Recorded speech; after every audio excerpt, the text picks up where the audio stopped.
მაშასე რეკლამა დასრულებულია ბრუნდებით პირდაპირ ეთერში და წარმოგიდგენთ ჩვენს კიდევ ერთ სტუმარს მოძრაობა სოციალური დემოკრატიისთვის წარმომადგენელი ლევან ლორთქიფანიძე ჩვენთან ერთად. გამარჯობა ბატონ ლევან და მადლობა რომ შემოგვიერთით. მოგესალმებით, დიდი მადლობა მოწვევისთვის. ბატონ ლევან, თბილისის სახელმწიფო უნივერსიტეტი და ტექნიკური უნივერსიტეტი აღარ გაერთიანდება, მთავრობამ გაწყვეტილება უკან წაიღო, ამიტომ მოდით ჩვენი ინტერვიუც მთავრობის შეცვლილი პოზიციის შეფასებით დავიწყოთ. რა სიტყვით ორი კვირის განმავლობაში გვესმოდა განცხადებები, რომ უნივერსიტეტების გაერთიანება იყო ის გზა, რომელიც განათლების სისტემაში არსებული პრობლემების გამოსწორებას უზრუნველყოფდა და უზრუნველყოფდა, რომ უკეთესი ხარისხის განათლება მიგვეღო, ისე როგორც კეთდებოდა განცხადებები, რომ ამ საკითხზე პოლიტიკური გაწყვეტილება მიღებულია და ის არ შეიცვლებოდა, თუმცა აი გავიდა რამდენიმე დღე და გაწყვეტილება ხედავთ, რომ იცვლება. როგორ ფიქრობთ, რა მოხდა სახელმწიფო კულუარებში და შესაბამისად რატომ დაიხია უკან ქართულმა ოცნებამ? მე მგონია, რომ საქმე ძალიან მარტივად არის, ბრძოლას ყოველთვის აქვს აზრი. უპრეცედენტო ასე ვთქვათ, წინააღმდეგობა გამოხატეს საუნივერსიტეტო წარმომადგენლობითმა ორგანოებმა. როგორც თბილისის სახელმწიფო უნივერსიტეტში, ასევე გპ-ში, აკადემიური საბჭო, სენატიც, ფაკულტეტის დეკანებიც, საფაკულტეტო საბჭოებიც იყვნენ ერთიანი და ეწინააღმდეგებოდნენ ამ გადაწყვეტილებას. როგორც ჩანს, ხელისუფლებამ გადაწყვიტა, რომ არ შესულიყო კონფლიქტში აკადემიურ პერსონალთან და ახალი კერები პროტესტის არ შეექმნა უნივერსიტეტებში. ეს არის ერთი ასპექტი ამ გადაწყვეტილების და მეორე ასპექტი იცით რა გახლავთ, როცა ხელისუფლება მიდის ხოლმე კომპრომისზე ერთხელ ამით სურს დაასაბუთოს თავისი უკომპრომისობა სხვა შემთხვევებში.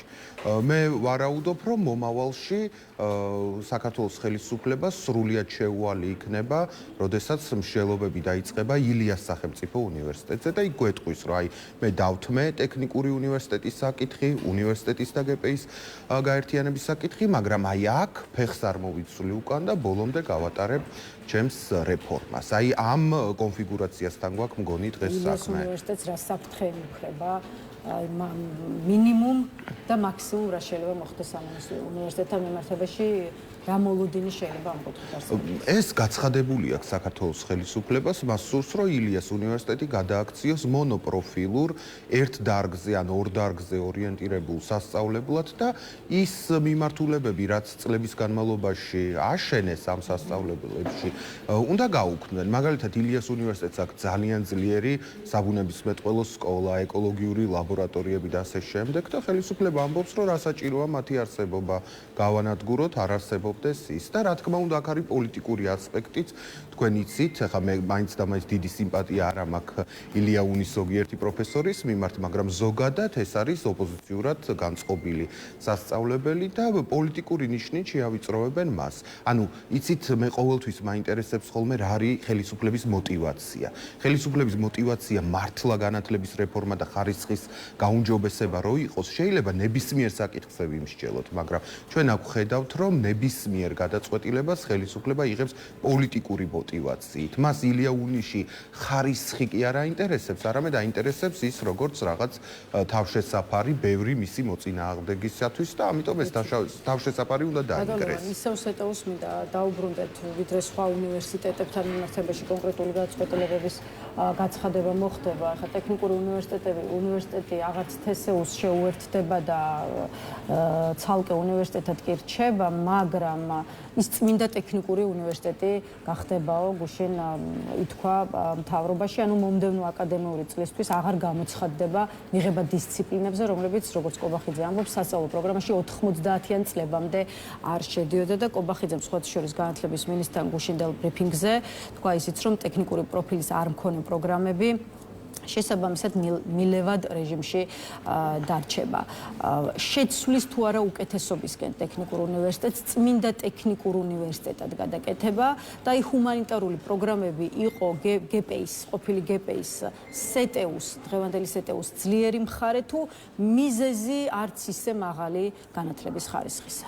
იცით რა არის, თუ ხელისუფლებას მიაჩნია, რომ ტექნიკური უნივერსიტეტი უნდა იყოს ვიწრო პროფილური ტექნოლოგიური სასწავლებელი, მას შეუძლია პირდაპირ საბიუჯეტო დაფინანსება გამოყოს და ამ უნივერსიტეტში არ დააფინანსოს ჰუმანიტარული ფაკულტეტები და დააფინანსოს ტექნოლოგიური პროფილის მქონე ფაკულტეტები. აი, მე არ მესმის შიგნით ჩარევა რა საჭიროა მთავრობის მხრიდან და უნივერსიტეტის შიგნით ფაკულტეტების გადალაგება და გადმოლაგება რატომ არის პრემიერ-მინისტრის კომპეტენცია. ანუ ვიმეორებ, თუ ხელისუფლებას უნდა რომ ტექნოლოგიური დარგები განავითაროს, დააფინანსოს ტექნოლოგიური ფაკულტეტები პირდაპირ ბიუჯეტიდან, გამოყოს ბლოკ გრანტები და დაეხმაროს ამ სასწავლებელს თანხების მობილიზებაში. არანაირი საჭიროება არ არსებობს, რომ სენატის და აკადემიური საბჭოს ნაცვლად ჰუმანიტარული ფაკულტეტები გააუქმოს.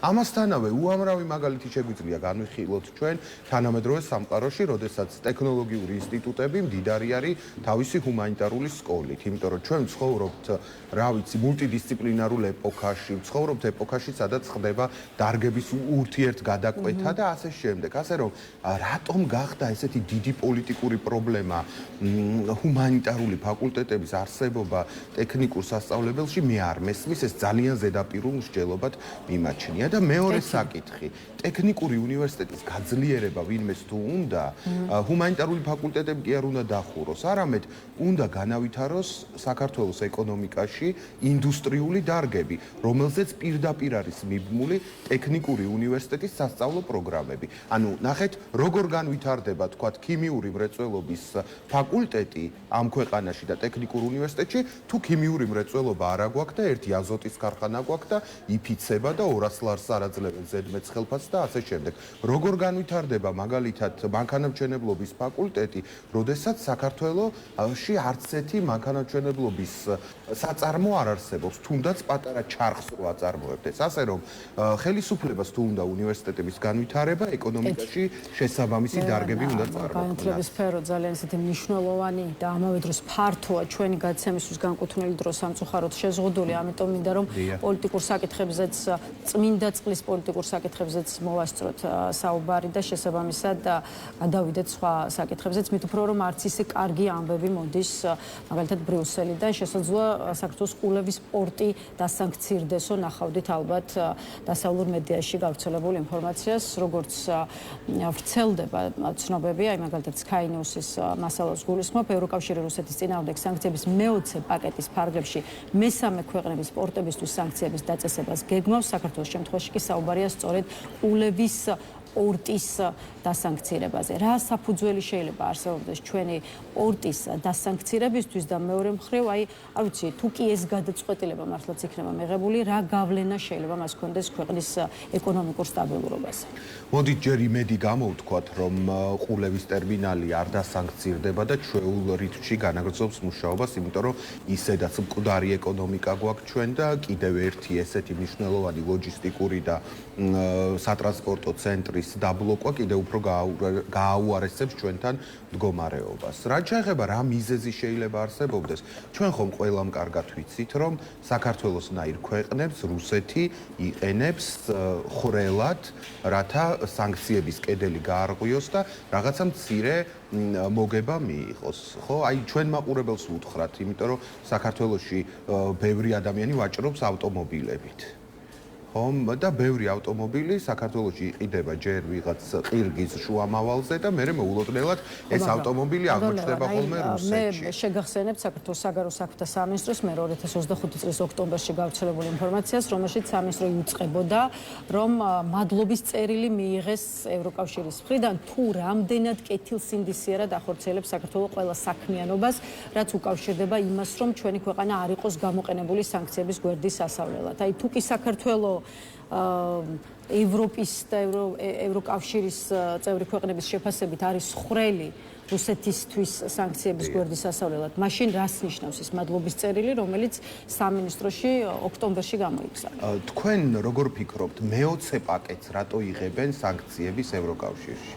იმიტომ რომ წინა 19-მა ბოლომდე და სრულყოფილად ვერ იმუშავა და ადაპტირდნენ ქვეყნები, ცალკეული მეწარმეები სხვადასხვა ქვეყანაში შექმნილ რეალობაზე და გააჩინეს ეს ხვრელები. ანუ ახალ-ახალი მეთოდები ჩნდება ხოლმე, ახალ-ახალ მეთოდებს იგონებენ ხოლმე იმისთვის, რომ გვერდი აუარონ ამ სანქციებს და პროდუქტები შეიტანონ რუსეთში და ამის გამოძახილია ეს. მაგრამ აი რადგან ეს წერილი არსებობს, იმედი ვიქონიოთ, რომ აი ამ შენიშვნას თუ კომენტარს საქართველოს ხელისუფლება მიიღებს ადეკვატურად და იმუშავებს იმისთვის, რომ ეს ხვრელები არ გაფართოვდეს და კიდევ უფრო მართლა რეალურად სანქციები არ დავიმსახუროთ ჩვენ.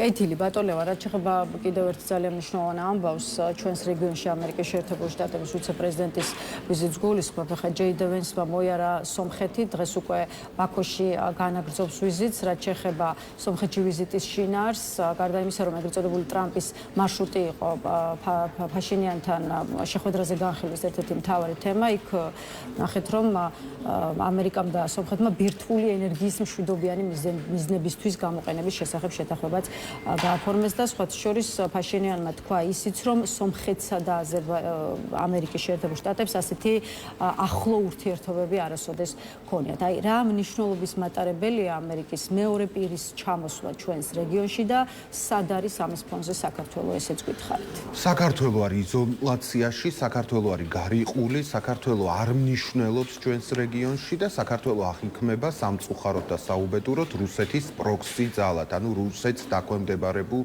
ძალად და სერიოზულად და მოკავშირედ მას დასავლეთი არ აღიქვამს. ეს არის ჩვენი უდიდესი უბედურება. მაგრამ ეს არის ცუდი ამბავი, გვაქვს კარგი ამბავიც. კარგი ამბავი არის ის, რომ შეერთებული შტატები ჩვენი რეგიონით დაინტერესებულია. ეს ნიშნავს იმას, რომ ჩვენ თურქეთის, რუსეთის, ირანის წინაშე მარტო არ დავრჩებით და ამ რეგიონში დასავლური ინტერესიც არსებობს. და ეს გამოიხატება სწორედ ამ ვიზიტით, რომელსაც მართლა მრავალშრიანი მნიშვნელობა აქვს. ხო, თქვენ ალბათ გაამახვილებდით ყურადღებას, რომ ჯეიდი ვენსი ოჯახთან ერთად ჩამოვიდა. ამასაც თავისი სიმბოლური დატვირთვა აქვს, რომ აი უსაფრთხო ქვეყანაში ვარ, ოჯახი მომყავს ამ ქვეყანაში. ნახეთ, რომ ტექნოლოგიებში თანამშრომლობის საკითხიც განიხილება, მარტო გეოპოლიტიკური საკითხები კი არა, ეკონომიკური საკითხებიც განიხილება. აი ამ ვიზიტის დროს უპირველეს ყოვლისა და ამ ეკონომიკაში ამერიკული კაპიტალის ინტერესებს იცავს ბატონი ჯეიდი ვენსი და რაც მთავარია, ჩვენ ვხედავთ ჩვენს მეზობელ სახელმწიფოს სომხეთს, რომელიც ნელ-ნელა არღვევს იზოლაციის კედლებს და ნელ-ნელა ახერხებს მრავალვექტორული საგარეო პოლიტიკის გატარებას, მაგრამ იქვე ამბობს, რომ ამ მრავალ ვექტორს შორის ჩემთვის ყველაზე მნიშვნელოვანია დასავლურ ქვეყნებთან თანამშრომლობა. ასე რომ ჩვენ შეგვიძლია გვშურდეს ჩვენი მეზობელი ამერიკის შეერთებული შტატების ურთიერთობებში რას უნდა ველოდოთ, ესეც გითხარით, იმიტომ რომ თვითონ ქართულ ოცნებას სხვათა შორის და ლიდერების პოზიციებს გულისხმობ, აქვს შტატებთან ურთიერთობების გადატვირთვის მოლოდინი, რასაც მათ უმტკიცებს საქართველოში მიხეილ ყაველაშვილის მიერ ჩამოტანილი ინფორმაცია, რომ მარკო რუბიომ ძალიან ესეთი დამაიმედებელი გზავნილები გადასცა, მაგალითად ირაკლი კობახიძის გუშინდელ განცხადებას გაგაცნობთ, რუბიოს გზავნილი ოპტიმიზმის საფუძველს გვაძლევს და კიდევ ერთხელ ჩვენი მხრიდან გამოხატული იქნება სრული ღიაობა სტრატეგიული პარტნიორობის აღდგენასთან დაკავშირებით, თუ ამბობს კობახიძე. ხა გეცოდინებათ რას ამბობს მიხეილ ყაველაშვილი, ხო? რა ინფორმაცია ჩამოიტანა მან იტალიიდან, სადაც ზამთრის ოლიმპიური თამაშების გახსნისადმი მეწვრთნელი ღონისძიების ფარგლებში მარკო რუბიოსა და ჯეიდ ვენსთან გასაუბრების შესაძლებლობა ჰქონდა. ყაველაშვილი ამტკიცებს, რომ რუბიო საქართველოსთან გართულებულ ურთიერთობას წინა ადმინისტრაციის მიზეზით ხსნის და საქართველოში ტექნიკური ჯგუფის გამოგზავნაზე საუბრობს, რომელიც სწორედ ურთიერთობების გადატვირთვაზე იქნება ორიენტირებული. რამდენად აქვს ქართულ ოცნებას საფუძველი კონდეს ოპტიმიზმის იყოს ოპტიმისტურად განწყობილი, როცა საქმე ეხება შტატებთან ურთიერთობების გადატვირთვას. ჯერ ერთი შეერთებული შტატების საქართველო არ არის, რომ ადმინისტრაციის ცვლილების კვალობაზე კონკრეტულ რეგიონთან მიმართებით პოლიტიკა 180 გრადუსით იცვლებოდეს. ბაიდენის ადმინისტრაციასა და ტრამპის ადმინისტრაციას შორის არსებობს მემკვიდრეობითობა საქართველოსთან მიმართებით და არაფერი ახლა განსაკუთრებული ცვლილებას ამ მიმართულებით არ უნდა მოველოდოთ. ეს ერთი საკითხი. მეორე საკითხი, მე მაპატიეთ ამას რომ ვამბობ, მაგრამ მგონია რომ ტყუილთან გვაქვს საქმე, შეუძლებელია ოლიმპიურ დერეფანში, სადღაც უხეში 5 წამიანი შეხვედრის დროს ამდენი საკითხი განეხილათ შეერთებული შტატების ვიცე-პრეზიდენტსა და საქართველოს სახელმწიფოს მეთაურად მიჩნეულ პირს ერთმანეთთან, ხო? და ამასთანავე აგერ გვაქვს მაგალითი. შეხედეთ სომხეთს, აზერბაიჯანს, შეხედეთ JD Vance-ის ვიზიტს. აი ეს არის ურთიერთობა, ეს არის ინფორმაციის გაცვლა, ეს არის ქვეყნებს შორის თანამშრომლობა და არა სადღაც კუთხეში შეხვედრა, ხო? და მეორე ასპექტი, რაზეც მინდა გავამახვილო ყურადღება, საქართველოსთან ურთიერთობის საქართველოსა და შეერთებულ შტატებს შორის ურთიერთობის საკითხი დამოკიდებულია იმაზე, თუ როგორ განვითარდება მოვლენები უკრაინასთან. ჩვენ სამწუხაროდ უკრაინის კონტექსტში განგვიხილავენ და არა თქვათ სამხრეთ კავკასიის კონტექსტში, იმიტომ რომ საქართველოს ხელისუფლებამ აირჩია ესეთი პოზიცია, იზოლაციონისტური, ანტიდასავლური პოლიტიკა, შესაბამისად აი ამ კონტექსტიდან ამოვარდნილი ვართ. ეთილი და ბოლოს ბატონლევან საქართველოს საგარეო საქმეთა მინისტრი მაკა ბოჭორიშვილი იმყოფება მორიგ ჯერზე უნგრეთში და ეს ბოლო წუთები სწორედ ამ ვიზიტის შეფასებას დაუთმოთ. ბოჭორიშვილი გუშინ უნგრეთის საგარეო საქმეთა მინისტრ პიტერ სიარტოს შეხვდა, ერთობლივი პრესკონფერენცია კი გარკვეულწილად ბრიუსელის კრიტიკას დაეთმო. ხშირად ვაწყდებით უსამართლო მოპყრობას ჩვენი მტკიცე პრინციპული პოზიციების გამო, სუვერენული სახელმწიფოების ურთიერთობა არ უნდა განისაზღვრებოდეს ბრიუსელიდანო. ეს იყო მაკა ბოჭორიშვილის ერთ-ერთი, ასე ვთქვათ, მთავარი მესიჯი, რომელიც მან სიარტოსთან ერთობლივ პრესკონფერენციაზე გააჟღერა. რა გაქვთ სათქმელი ბოჭორიშვილის უნგრეთში ვიზიტზე, რა გაქვთ სათქმელი პარტნიორებზე, რომელიც ქართულ ოცნებას ევროპაში დარჩა და კიდევ ერთი კუთხით, არ ვიცი, ევროკავშირის ტერიტორიაზე ბრიუსელის კრიტიკა რა მესიჯია ბრიუსელისთვის? ჯერ ერთი ყურადღება გავამახვილოთ უნგრეთში მემილიონე ვიზიტზე, რომელსაც საქართველოს საგარეო უწყება ახორციელებს, იმიტომ რომ სხვაგან წასასვლელი არ აყავთ და მეტი პარტნიორი მათ არ დარჩათ. მეორე, თქვათ, უნგრეთი რა ტიპის სახელმწიფოა დღეს, ეს გარედან ფუთავენ ამ ტრადიციონალისტური და კონსერვატიული ღირებულებებით, სინამდვილეში ეს არის კორუფციაში ჩაფლული ქვეყანა, ავტორიტარიზმისკენ მიდრეკილი ქვეყანა, სადაც ავიწროვებენ ხელისუფლების მოწინააღმდეგეს და ორბანი თავის ოლიგარქიას აშენებს. ასე რომ, აი ამ შიდა თვალსაზრისითაც ალბათ ნათესაობას ხედავს ქართული ოცნება და უნგრეთი ერთმანეთთან. და მესამე, რაც თქვენ იკითხეთ, საქართველოს უნგრეთს აქვს ფუფუნება, რომ ბრიუსელს დაუპირისპირდეს, იმიტომ რომ ის არის ევროკავშირის წევრი, თავი ქუჩი აქვს, მისი მეზობელი არის ჩეხეთი და ასე შემდეგ, შვიდობიანი სახელმწიფოები მეტნაკლებად, ხო? და აქვს ფუფუნება იმისი, რომ აი ბრუსელი გააკრიტიკოს და შევიდეს რაღაც კონფლიქტში, მაგრამ საქართველოსნაირ ქვეყანას, რომელიც რუსეთის მეზობელია, 20% ოკუპირებული აქვს, მოკავშირე აღარ დარჩა. და ისედაც ხიდი აქვს ჩატეხილი ბრიუსელთან, კიდე მიწა მიაყაროს ამ ურთიერთობებს და კიდე ცეცხლი წაუკიდეს ამ ურთიერთობებს, ამ ფუფუნება ჩვენნაირ გაუბედურებულ და საშინელ გეოპოლიტიკურ მდგომარეობაში მყოფ ქვეყანას არ აქვს, ასე რომ მე ვფიქრობ, რომ ქალბატონი ბოჭორიშვილი ანტისახელმწიფოებრივ განცხადებებს აკეთებს ბრიუსელში. მადლობა ბატონ ლევან სტუმრობისთვის. ლევან ლორთქიფანიძეს დავამშვიდობებით, სწორედ ისაფასებდა აქტუალურ საკითხებს. დღეს ნიუსრუმი კი ამით დასრულებულია. ერთმანეთს უკვე ხვალ 11 საათზე შევხვდებით. ნახვამდის.